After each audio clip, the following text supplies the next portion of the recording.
அதிமுகவுடைய பொதுச் செயலாளரும் எதிர்க்கட்சி தலைவருமான எடப்பாடி பழனிசாமி அவர்கள் ஒரு கட்டுரையை எழுதியிருப்பாரு. ஃபார்ச்சுனேட்லி இன்னைக்குமே அவரு இன்னொரு கட்டுரையுமே எழுதியிருக்காரு. பெண்களுடைய சுயமரியாதை, பொருளாதார விடுதலை, இத பத்தி எல்லாம் சொல்லியிருக்காரு. அதே மாதிரி இந்த ஆட்சியில கொண்டு வரப்பட்ட திட்டங்கள் அது முறையா செயல்படுத்தப்பட்டுச்சா அப்படின்னு அவர் எழுப்பியிருக்கக்கூடிய கேள்விகள் எல்லாமே இதுல இருக்கு. பெண் சிசு கொலை ஒரு காலத்துல அதிகமா இருந்துச்சு. அதுக்காக 1990கள்ல கொண்டு வரப்பட்ட திட்டம் தான் தொட்டில் குழந்தை திட்டம். ஏழை வீட்டு பெண்களுக்கு திருமணம் அப்போ தங்கம் வழங்கப்பட்டிருந்தது. இது அதிமுகவுடைய ஆட்சியில மிகப்பெரிய திட்டமா இருந்தது. தாய் சேய் நலனுக்காக அம்மா பேபி கேர் திட்டத்தை கொண்டு வந்தாங்க. பெண்களுடைய சுயமரியாதை, பொருளாதார விடுதலை, இத பத்தி எல்லாம் சொல்லியிருக்காரு. அதே மாதிரி இந்த ஆட்சியில கொண்டு வரப்பட்ட திட்டங்கள் அது முறையா செயல்படுத்தப்பட்டுச்சா அப்படின்னு அவர் எழுப்பியிருக்கக்கூடிய கேள்விகள் எல்லாமே இதுல இருக்கு.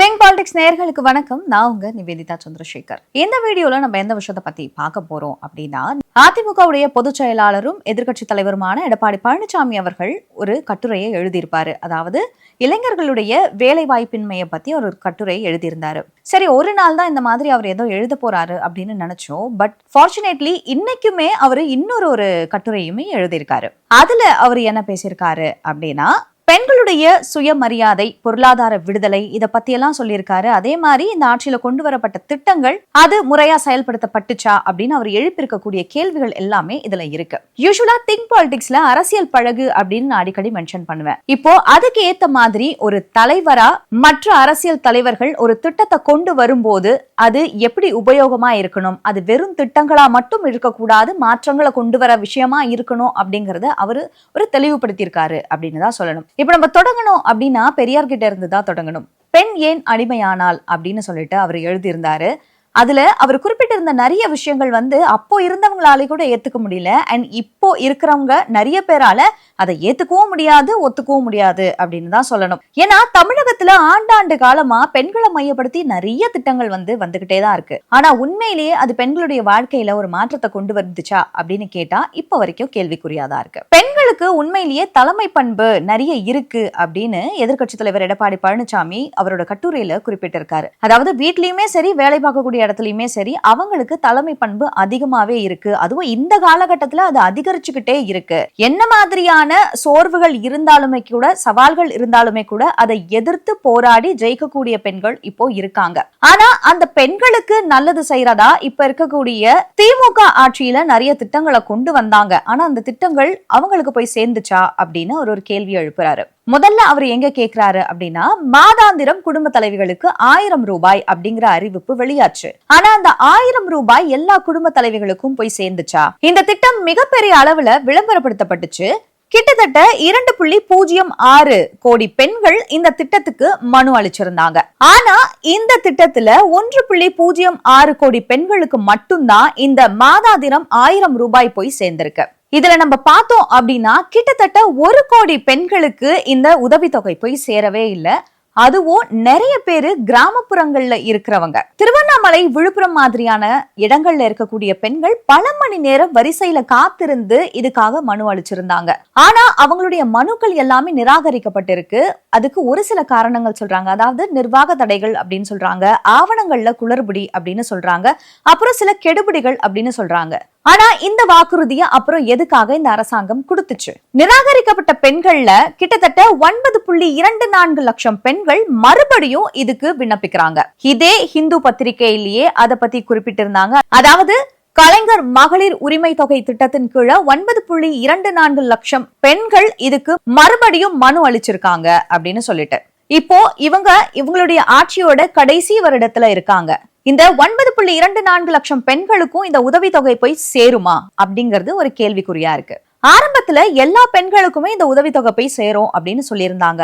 ஆனா அதுக்கப்புறமா குறிப்பிட்ட கிரைட்டீரியாஸ் இருக்கு. இந்த குடும்ப தலைவிகளுக்கு மட்டும்தான் போய் சேர்ந்திருக்கு அப்படின்னு நிறைய விஷயங்கள் வந்துச்சு. இது பெண்களுக்கு மத்தியில என்ன ஒரு கேள்வி எழுப்புச்சு அப்படின்னா, அப்போ நான் சரியான குடும்ப தலைவி இல்லையா? இது அவங்களுடைய பொது வாழ்க்கை மட்டும் இல்லாம அவங்களுக்குள்ளேயே அவங்கள ரொம்ப லோவா ஃபீல் பண்ண வச்சது அப்படின்னு தான் சொல்லணும். அதுக்கடுத்ததா பெண்களுக்கு இலவச பயணம் அப்படின்னு சொல்லியிருந்தாங்க. அதாவது விடியல் பயணம், பேருந்துல பெண்கள் இலவசமா பயணம் செய்யலாம் அப்படின்னு. ஆனா இந்த விடியல் பயணம்னு சொல்ற இந்த பயணத்துல பெண்கள் ஒழுங்கா நடத்தப்பட்டாங்களா அப்படின்னு கேட்டா கண்டிப்பா இல்ல. இரண்டாவது மூன்றாவது நகரங்கள்ல என்ன ஆச்சு அப்படின்னா, விடியல் பயணத்துக்கு சரியான ஃபண்ட்ஸ் இல்லாத காரணத்தினால பேருந்துகளோட எண்ணிக்கை குறைக்கப்பட்டது. இதனால நிறைய பேர் அடிச்சு புடிச்சுதான் அவங்களுடைய வேலைகளுக்கு போக வேண்டிய நிலைமை இருந்துச்சு. அதே மாதிரி லேட்டா டிராவல் பண்ண வேண்டிய விஷயங்களுமே நடந்துச்சு. அதுக்கு அடுத்ததா தாய் சேய் நலனுக்காக அம்மா பேபி கேர் திட்டத்தை கொண்டு வந்தாங்க.